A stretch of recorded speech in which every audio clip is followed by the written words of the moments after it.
Hey everybody, and welcome back to my channel.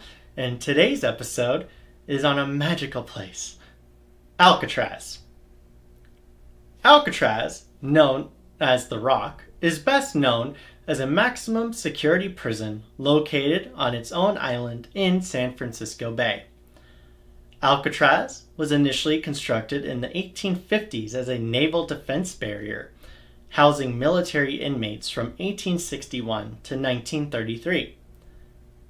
In 1934, Alcatraz would open as a refortified maximum security prison. Alcatraz was the government's attempt to adopt a strict approach to combat the widespread crime of the 20s and 30s. The Rock would house the most dangerous criminals such as Al Capone, George Machine Gun Kelly, Alvin Caprice, the first Public Enemy number 1, and the infamous Birdman of Alcatraz, Robert Stroud.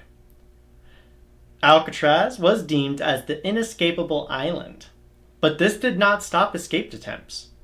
From 1934 until its closure in 1963, 36 men tried. 14 separate escape attempts. Most were either caught and returned to the prison, or many died trying. The most famous escape attempt was in 1962. Frank Morris walked through the gates of Alcatraz prison in 1960. He was convicted of bank robberies and burglaries, as well as other crimes, and for his repeated attempts of escaping the prisons he was held in before arriving on the Rock. Also in 1960, the brothers John and Clarence Anglin arrived at the Rock. It is interesting to note that all three of these inmates knew one another from prior prisons that they were also held in and also attempted to escape from. The escape plan began to unfold by the three men. A fourth inmate, Alan West, was also planning on participating in the escape attempt, but when the time came, he was unable to get out of his cell to meet the other men.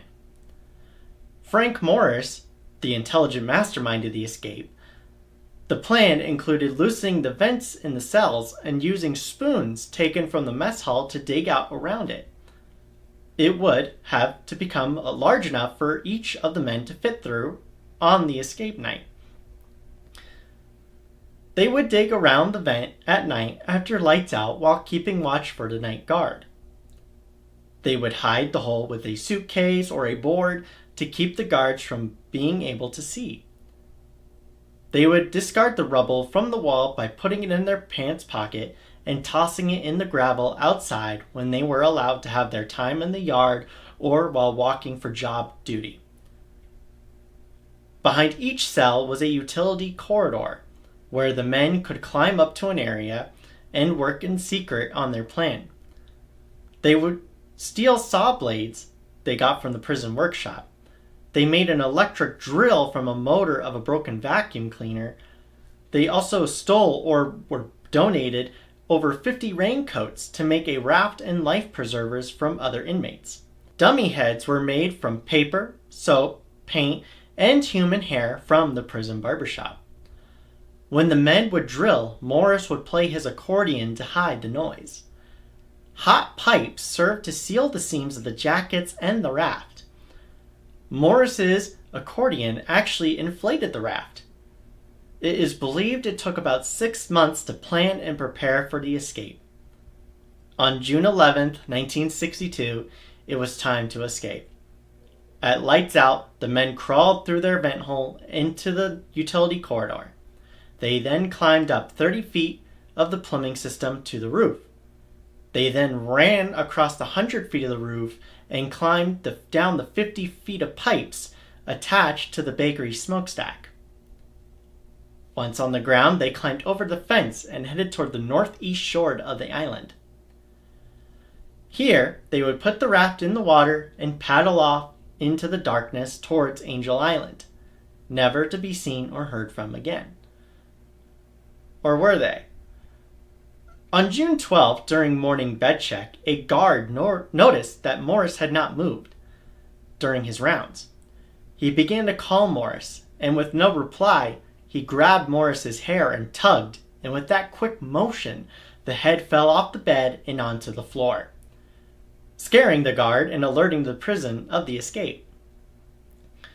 Alcatraz prison went on lockdown, and the manhunt began for these 3 escapees. Morris's plan, according to West, when he was interviewed, was that the men would reach Angel Island, then swim through the Raccoon Straits to Marin County. There, they would steal clothes and a car and go their separate ways. So did the escape plan actually work? Marin County police had no reports of stolen cars or any break-ins for almost 2 weeks after the men escaped. A Norwegian freighter also made a report that they saw a drowned person in a denim outfit by the Golden Gate Bridge. It was later confirmed it was not any of the prisoners, but a drowned sailor. The men were reported missing and assumed dead by drowning. Many assumed that the men drowned due to the cold water and heavy currents of the bay. No bodies were found, however. The FBI still had open arrest warrants for them. A few days after the men's escape, a rubber-sealed bag containing letters related to the men was located. Wood pieces that also could have been used as paddles and a rubber life vest was also found. In 1963, less than a year after the escape of Alcatraz prison would close due to the expense of removing trash and bringing in fresh water to the island. It was considered the most expensive federal jail to run. Today, Alcatraz is one of the most visited tourist destinations. It is run by the National Park Service. So, did the men make it off the island and go on to live full long lives? Maybe. Many believe they did. It is believed that the Anglin brothers ended up living in Brazil. A famous photo that was found of the 2 brothers and later sent to their family in the States shows 2 white men standing in front of a termite mound. Later facial recognition technology would prove that the faces of the photo matched the photos of their Alcatraz mugshots. Cards and letters written by the brothers and sent to their family also proved that their handwriting was a match. And lastly, a deathbed confession by an Anglin family member stated that they were in contact with John and Clarence from 1963 until 1987. In 2018, police in San Francisco received a letter, supposedly from John Anglin, claiming that they did escape and were alive and well, living in secret. The FBI even sent agents to Brazil, and many stated that they knew of 2 white brothers who farmed land in the nearby farms, and they told how they came from San Francisco in 1962. Josh Gates, the archaeologist and show host, also went to the area in Brazil with his team and discovered an American lighter, an American penny, and some crudely made tools in an area which again was told by locals of where 2 white brothers were in the area from. The FBI closed the case in 1979. Rumors state that the men lived until 1990. Not much was ever known of what happened to Frank Morris after the escape. A letter that was supposedly written by one of the brothers and sent to the police in 2013 stated that Morris died in 2008. In 1979, the movie Escape from Alcatraz, starring Clint Eastwood, was released, depicting the story of the 3 men and their famous escape. Well, that's all I have for you today's episode. If you like this episode, like, comment, and subscribe. Also, let me know if you think they made it. I believe they did, especially with that new evidence. Well, again, hopefully you enjoyed. Watch this episode here and watch the playlist. And I'll see you all in the next episode.